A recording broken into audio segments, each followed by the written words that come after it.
વિદ્યાર્થી મિત્રો સ્વાગત છે એક્ઝામ ટુડે પર ફ્રેન્ડ 2 ઓક્ટોબર 2024ના રિલેટિવ કરંટ અફેર્સની ડિસ્કશન આ વિડીયોમાં આપણે કરવાના છે.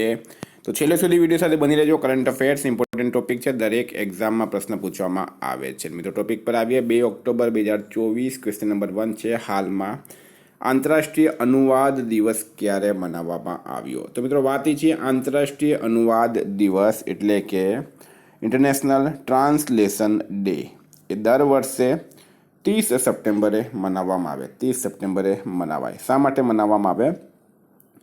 તો મિત્રો આ દિવસે સેન્ટ જેરોમની પુણ્યતિથિ હોય છે. સેન્ટ જેરોમ બાઇબલના ટ્રાન્સલેટર તરીકે ઓળખાય છે. આના માટે આ દિવસ મનાવવામાં આવે. હાલમાં 29 સપ્ટેમ્બરે વિશ્વ હૃદય દિવસ, 28 સપ્ટેમ્બરે વિશ્વ રેબીજ દિવસ, 27 સપ્ટેમ્બરે વિશ્વ પર્યટન દિવસ, 25 સપ્ટેમ્બરે વિશ્વ ફાર્માસિસ્ટ દિવસ, 24 સપ્ટેમ્બરે વિશ્વ બોલિવૂડ દિવસ મનાવાયો. તમામ દિવસ ઇમ્પોર્ટન્ટ છે. હાલમાં ભારત આવવાવાળા વિદેશી પર્યટકોમાં કયો દેશ ટોપ પર રહ્યું છે? તો ભારત આવવાવાળા વિદેશી પર્યટકો આમાં બાંગ્લાદેશ મિત્રો ટોપ પર રહ્યું છે. બરાબર, બાંગ્લાદેશ જે છે ટોપ પર રહ્યું છે. મિત્રો વાત કરીએ બાંગ્લાદેશની, તો બાંગ્લાદેશનું કેપિટલ છે ઢાકા, કરન્સી છે ટકા. બાંગ્લાદેશના હાલમાં નવા પીએમ બની ગયા છે મોહમ્મદ યુનુસ. શેખ હસીનાને બાંગ્લાદેશમાંથી બહાર કાઢી દેવામાં આવ્યા અને મોહમ્મદ યુનુસ જે છે મિત્રો એ બાંગ્લાદેશના નવા પીએમ બન્યા છે હાલમાં. મિત્રો હાલમાં સૈયદ રેફાત અહેમદ બાંગ્લાદેશના 25મા મુખ્ય ન્યાયાધીશ બન્યા. સંયુક્ત રાષ્ટ્ર માનવ અધિકાર દળ બાંગ્લાદેશમાં માનવ અધિકાર હનનની જાંચ કરશે. બાંગ્લાદેશની અંતરિમ સરકારના પ્રમુખ મોહમ્મદ યુનુસ બન્યા છે. ભારત બાંગ્લાદેશના મોંગલા પોર્ટ ટર્મિનલ માટે પરિચાલન અધિકાર પ્રાપ્ત કર્યું છે. ભારત બાંગ્લાદેશના નાગરિકો માટે ઈ મેડિકલ વિઝા શરૂ કરી છે. હાલમાં ગુજરાતમાં ગુટકા તથા તંબાકુ કે નિકોટિન યુક્ત પાન મસાલા પર પ્રતિબંધ કેટલા વર્ષ લંબાવવામાં આવ્યો? તો ગુટકા, તંબાકુ, નિકોટિન યુક્ત પાન મસાલા પર પ્રતિબંધ કેટલા વર્ષ લંબાવવામાં આવ્યું? તો 1 વર્ષ લંબાવવામાં આવ્યું છે હાલમાં સુમંત કઠપાલિયા કઈ બેંકના એમડી અને સીઈઓ બન્યા? તો મિત્રો સુમંત કઠપાલિયા એ ઇન્ડુસિન્ડ બેંકના અત્યાર સુધીમાં પણ એમડી અને સીઈઓ હતા જ, હવે ફરીથી એમની નિમણૂક કરવામાં આવી છે. તો સુમંત કઠપાલિયાની ફરીથી નિમણૂક કરવામાં આવી છે. મિત્રો અમરપ્રીત સિંહ વાયુસેનાના પ્રમુખ બન્યા છે. જમ્મુ કાશ્મીર અને લદ્દાખ હાઈકોર્ટના ચીફ જસ્ટિસ બન્યા છે જસ્ટિસ તાસી રબસ્તાન. SS રામચંદ્ર રાવ ઝારખંડ હાઈકોર્ટના મુખ્ય ન્યાયાધીશ બન્યા છે. તૈયબ ઇકરામ સળંગ બીજી વખત FIHના અધ્યક્ષ બન્યા. અડાની ગ્રીન એનર્જીએ સૌરભ શાહને CFO બનાવ્યા છે. સલીમા ઇમ્તિયાઝ ICC અમ્પાયર પેનલમાં સામેલ થવાવાળી પાકિસ્તાનની પહેલી મહિલા બની છે. વિદ્યાર્થી મિત્રો સ્પેશિયલી ગુજરાત હાઈકોર્ટ પટાવાળા, Gujarat police constable, PSI LRD અને AMC ક્લર્ક માટે એક્ઝામ ટુડેનું લેટેસ્ટ 1 વર્ષનું કરંટ અફેર્સ. આમાં તમને ટોપિક વાઇઝ એટલે કે Olympic, Paralympic, Covid, IPL, GI tag, બદલાયેલા નામ, ભારત ગુજરાતના વર્તમાન પદાધિકારી, પુસ્તક લેખક, company CEO, brand ambassador, awards GK, sports GK, G20 summit, T20 world cup, FIFA world cup, Ayodhya GK, election GK, આવી રીતના ટોપિક વાઇઝ 34થી વધારે કરંટ અફેર્સની PDF, છેલ્લા 1 વર્ષની લેટેસ્ટ કરંટ અફેર્સની PDF, 10,000થી વધારે પ્રશ્નોનો સમાવેશ. તો PDF માટે માત્ર 250 રૂપિયા 9510411961 પર ગૂગલ પે, ફોનપે, પેટીએમ કંઈ પણ કરો, સ્ક્રીનશોટ મોકલી આપો. 2 મિનિટમાં PDF મળી જશે. મિત્રો ગઈ તમામ એક્ઝામમાં 100% કરંટ અફેર્સ આપણું પૂછાયું છે. બરાબર, સ્પેશિયલી ગુજરાત હાઈકોર્ટ પટાવાળા. હાલમાં કોને મધ્યપ્રદેશના નવા મુખ્ય સચિવ નિયુક્ત કરાયા? તો અનુરાગ જૈન મધ્યપ્રદેશના નવા મુખ્ય સચિવ નિયુક્ત કરાયા છે. બરાબર, અનુરાગ જૈન જે છે એમને મધ્યપ્રદેશના નવા મુખ્ય સચિવ નિયુક્ત કરાયા.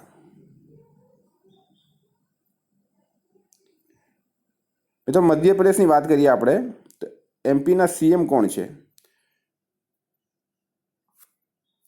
મોહન યાદવ. રાજ્યપાલ છે મંગુભાઈ પટેલ અને મધ્યપ્રદેશનું કેપિટલ છે ભોપાલ. હાલમાં ભારતે જુનિયર વુસુ ચેમ્પિયનશિપમાં કેટલા મેડલ જીત્યા? તો ભારત દ્વારા જુનિયર વિશ્વ વુસુ ચેમ્પિયનશિપમાં 7 મેડલ જીતવામાં આવ્યા છે. 7 મેડલ. એમાં આનું આયોજન જે છે મિત્રો વિશ્વ વુસુ ચેમ્પિયનશિપનું આયોજન કરવામાં આવ્યું છે બ્રુનેઈ ખાતે. બ્રુનેઈ રાઈટ આન્સર થશે. હાલમાં નહેરુ ટ્રોફી બોટ રેસનો 70મો સંસ્કરણ ક્યાં આયોજિત કરાયું? તો નહેરુ ટ્રોફી બોટ રેસ એનો 70મો સંસ્કરણ ક્યાં આયોજિત કરાયું? તો મિત્રો રાઈટ આન્સર છે એમાં અલમપુજા ખાતે, બરાબર, અલમપુજા ખાતે આયોજન કરવામાં આવ્યું છે. નાટો ક્યાં ઉત્તરી ભૂમિ કમાન સ્થાપિત કરશે? તો મિત્રો નાટો ખૂબ જ વધારે ચર્ચામાં છે. શું કારણ છે? રશિયા અને યુક્રેન વચ્ચે જે યુદ્ધ ચાલી રહ્યું છે એનું મુખ્ય કારણ છે આ નાટો. યુક્રેન દેશને નાટો પોતાનામાં સામેલ કરવા માંગે છે. રશિયાની આવી ઈચ્છા નથી. રશિયાની ઈચ્છા નથી કે યુક્રેન જે છે એ નાટોમાં સામેલ થાય. નાટો એટલે કે નોર્થ એટલાન્ટિક ટ્રીટી ઓર્ગેનાઇઝેશન, બરાબર, યુરોપિયન કન્ટ્રીઓનો મિત્રો આ એક સમૂહ દેશ છે, બરાબર, સમૂહ સંગઠન છે નાટો. એનું પૂરું નામ છે નોર્થ એટલાન્ટિક ટ્રીટી ઓર્ગેનાઇઝેશન. પૂર્વી ફિનલેન્ડના ઉત્તર ભૂમિ કમાન સ્થાપિત કરવાની એણે હાલમાં જાહેરાત કરી છે. પૂર્વી ફિનલેન્ડ. મિત્રો વાત કરીએ આપણે ફિનલેન્ડની, તો ફિનલેન્ડનું કેપિટલ છે હેલેન્સ્કી. શું છે? હેલેન્સ્કી ફિનલેન્ડનું કેપિટલ છે. કરન્સી શું છે મિત્રો? તો એ છે યુરો. ફિનલેન્ડની કરન્સી છે યુરો. પ્રેસિડેન્ટ છે એલેક્ઝાન્ડર સ્ટબ. હાલમાં ગુજરાતમાં કેટલા જિલ્લાઓમાં સરકારી પુસ્તકાલય શરૂ કરવાનો નિર્ણય લીધો છે? તો ગુજરાતના કેટલા જિલ્લામાં સરકારી પુસ્તકાલય શરૂ કરવાનો નિર્ણય લેવામાં આવ્યો? તો મિત્રો 21 જિલ્લા રાઈટ આન્સર થશે, બરાબર, 21 જિલ્લાઓમાં. હાલમાં ગુજરાતની અંદર 21 જિલ્લાઓમાં, અને આ 21 જિલ્લાઓના મિત્રો કેટલા તાલુકા છે જેમાં નિર્ણય કરવામાં આવ્યો છે?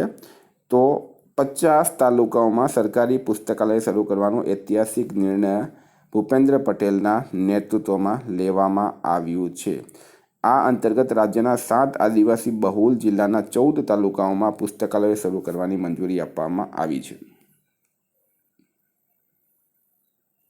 6 સપ્ટેમ્બરે national read a book day પણ ગુજરાતમાં મનાવવામાં આવશે. હાલમાં કઈ રાજ્યની સરકારે દેશી ગાયને રાજ્ય માતાનો દરજ્જો આપ્યો? તો મહારાષ્ટ્ર સરકારે દેશી ગાયને રાજ્ય માતાનો દરજ્જો આપવામાં આવ્યો છે હાલમાં, બરાબર. મહારાષ્ટ્ર ગવર્મેન્ટ દ્વારા દેશી ગાયને રાજ્ય માતાનો દરજ્જો આપવામાં આવ્યો. મિત્રો વાત કરીએ મહારાષ્ટ્રના સીએમ છે એકનાથ શિંદે, રાજ્યપાલ છે સીપી રાધાકૃષ્ણન. હાલમાં પીએમ મોદીએ મહારાષ્ટ્રના અમરાવતીમાં પીએમ મિત્ર પાર્કની આધારશિલા મૂકી. પીએમ મોદી મહારાષ્ટ્રમાં આચાર્ય ચાણક્ય કૌશલ વિકાસ યોજના શરૂ કરી. મહારાષ્ટ્રના નાસિકમાં 80% અનામત સાથે જનજાતીય વિશ્વવિદ્યાલયની સ્થાપના કરવામાં આવશે. રાષ્ટ્રપતિ દ્રૌપદી મુર્મુએ મહારાષ્ટ્રમાં વિશ્વ શાંતિ બુદ્ધ વિહારનું ઉદ્ઘાટન કર્યું છે. વર્ષ 2024માં કોને દાદા સાહેબ ફાલ્કે પુરસ્કારથી સન્માનિત કરાશે? તો મિત્રો રાઈટ આન્સર છે એમાં મિથુન ચક્રવર્તીને 2024માં દાદા સાહેબ ફાલ્કે પુરસ્કારથી સન્માનિત કરાશે. હાલમાં કોણે આઈફા 2024 સર્વશ્રેષ્ઠ અભિનેતાનો પુરસ્કાર જીત્યો છે? તો આઈફાની અંદર શાહરૂખ ખાનને, બરાબર, શાહરૂખ ખાનને સર્વશ્રેષ્ઠ અભિનેતાનો પુરસ્કાર આપવામાં આવ્યો. મિત્રો વાત કરીએ તો સર્વશ્રેષ્ઠ ફિલ્મ બની છે એનિમલ, બરાબર. શ્રેષ્ઠ અભિનેતા શાહરૂખ ખાન, શ્રેષ્ઠ અભિનેત્રી રાની મુખર્જી, શ્રેષ્ઠ નિર્દેશક વિધુ વિનોદ ચોપડા 12th ફેલ માટે.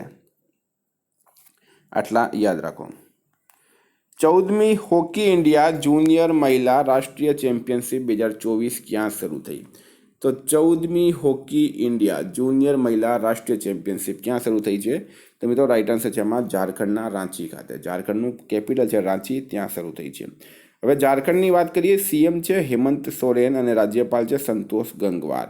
ઝારખંડમાં મુખ્યમંત્રી મૈયા સન્માન યોજના શરૂ થઈ. ભેલ ઝારખંડમાં 1600 મેગાવોટની તાપ વિદ્યુત પરિયોજના શરૂ કરશે.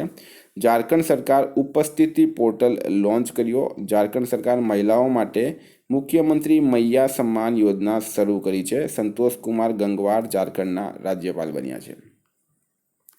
હાલમાં ક્યાં કેટફિશની નવી પ્રજાતિ, બરાબર, કેટફિશ જે હોય છે મિત્રો, બરાબર, એની એક નવી પ્રજાતિ એક્સોસ્ટોમા સેન્ટિયોનોએ શોધવામાં આવી. આ નામ યાદ રાખજો, બરાબર. નાગાલેન્ડ ખાતે મિત્રો એક નદી છે અને નદીનું નામ છે ડીજુલેકે, DZULEKE,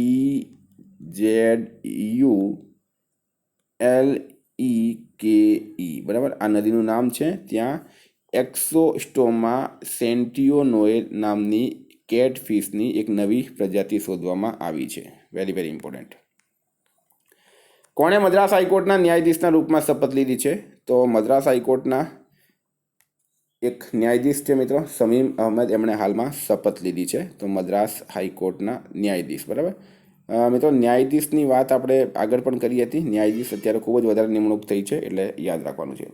હાલમાં ટેસ્ટ ક્રિકેટમાં 300 વિકેટ લેવાવાળા પહેલા ભારતીય લેફ્ટી સ્પિનર કોણ બન્યા? તો ટેસ્ટ ક્રિકેટમાં 300 વિકેટ લેવાવાળા પહેલા ભારતીય લેફ્ટી સ્પિનર કોણ બન્યા? રવિન્દ્ર જાડેજા. હાલમાં બાંગ્લાદેશ સામે બીજી મેચમાં એમણે આ પૂરું કર્યું છે. ભારત અને કયા દેશ વચ્ચે સંયુક્ત સૈન્ય અભ્યાસ કાજિંદનો 8મો સંસ્કરણ શરૂ થયું? તો મિત્રો એ થયું છે કઝાકિસ્તાન. ભારત અને કઝાકિસ્તાન વચ્ચે સંયુક્ત સૈન્ય અભ્યાસ કાજિંદ એનો 8મો સંસ્કરણ શરૂ થયું છે. મિત્રો કઝાકિસ્તાનનું કેપિટલ કયું છે? આ જે સંયુક્ત સૈન્ય અભ્યાસ કાજિન જે છે મિત્રો, આ સંસ્કરણ 8મો છે અને ક્યાં શરૂ થયું? તો આયોજન થયું છે ઓલી ઉત્તરાખંડ ખાતે. ઓલી ઉત્તરાખંડ ખાતે આનું આયોજન થયું છે. આ ખાસ યાદ રાખજો. હવે વાત કરીએ ઓલીમાં સ્થિત સૂર્યા વિદેશી પ્રશિક્ષણ નોડમાં આ શરૂ થયું છે. સંસ્કરણ છે 8મો. 30 સપ્ટેમ્બરથી 13 ઓક્ટોબર 2024 સુધી આયોજિત થયું છે. હવે કઝાકિસ્તાનનું કેપિટલ છે મિત્રો અસ્તાના.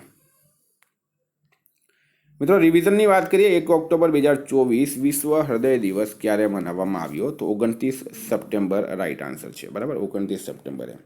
કયા દેશની ક્રિકેટ ટીમના પસંદગીકાર મોહમ્મદ યુનુસે રાજીનામું આપ્યું? તો પાકિસ્તાન રાઈટ આન્સર છે. પીએમ મોદીએ ગુજરાતના કયા શહેરમાં જળ સંચય જન ભાગીદારી પહેલ શરૂ કરી? તો સુરત. ભારતીય એથ્લીટ ગુલવીર સિંહ જાપાનમાં વર્લ્ડ એથ્લેટિક્સ કોન્ટિનેન્ટલ ટૂરમાં પુરુષોની 5000 મીટરની દોડમાં કયો મેડલ જીત્યો? તો ગોલ્ડ મેડલ જીત્યો છે એમણે. રાષ્ટ્રપતિ દ્રૌપદી મુર્મુએ ક્યાં ભારતીય કલા મહોત્સવનું ઉદ્ઘાટન કર્યું? તો સિકંદરાબાદ રાઈટ આન્સર છે. ઉદયનિધિ સ્ટાલિન કયા રાજ્યના ઉપમુખ્યમંત્રી બન્યા? તો તમિલનાડુના.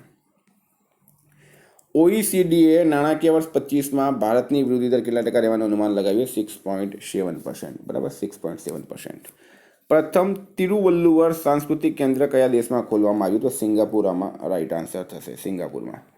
કોણે દિલ્હી હાઈકોર્ટના મુખ્ય ન્યાયાધીશના રૂપમાં શપથ લીધી? તો જસ્ટિસ મનમોહને લીધી. દક્ષિણ કોરિયાની સરકારે કઈ ભારતીય અભિનેત્રીને સન્માનિત કરી? તો અનુષ્કા સેનને સન્માનિત કરી છે. કોને ગ્લોબલ નેટવર્કની 15 સદસ્ય સંચાલન સમિતિમાં સામેલ કરાયા? તો મિત્રો ભારત રાઈટ આન્સર છે. હાલમાં ક્યાં એડીબી દ્વારા નાણાં પોષિત 530 કરોડ રૂપિયાની પેયજલ પરિયોજનાની આધારશિલા મુકાઈ? તો ત્રિપુરા રાઈટ આન્સર છે. એન દારૂવાલાનું નિધન થયું છે. તેઓ કોણ હતા? મિત્રો અંગ્રેજી કવિ હતા. હાલમાં કયા રાજ્યની સરકારે છાત્ર ભ્રમણ માટે દર્શીની યોજના શરૂ કરી છે? તો તેલંગાના રાઈટ આન્સર છે. બીસીસીઆઈએ ક્યાં રાષ્ટ્રીય ક્રિકેટ એકેડમીનું ઉદ્ઘાટન કર્યું? તો એ બેંગલુરુ ખાતે. કયા દેશના પીએમ એન્ડ્રયુ હોલનેસ ભારત યાત્રા પર આવ્યા છે? તો જમૈકાના. મિત્રો ગઈકાલે તમને પ્રશ્ન પૂછાયું, હાલમાં 20મા દિવ્ય કલા મેળાનું ઉદ્ઘાટન ક્યાં થયું છે? તો રાઈટ આન્સર હતું મિત્રો પુણે ખાતે. બરાબર, પુણે ખાતે થયું છે. આજનો પ્રશ્ન છે, હાલમાં કોને જમ્મુ કાશ્મીર પોલીસના મહાનિદેશક નિયુક્ત કરાયા? એનો જવાબ તમારે કમેન્ટ બોક્સમાં જણાવવાનું. વિદ્યાર્થી મિત્રો, વોટ્સઅપ અને ટેલિગ્રામની લિંક ડિસ્ક્રિપ્શન બોક્સમાં આપેલી છે. પીડીએફ માટે 9510411961 પર કોન્ટેક્ટ કરો. Thank you. ફરી મળીશું નવા વિડીયો સાથે. જય હિન્દ.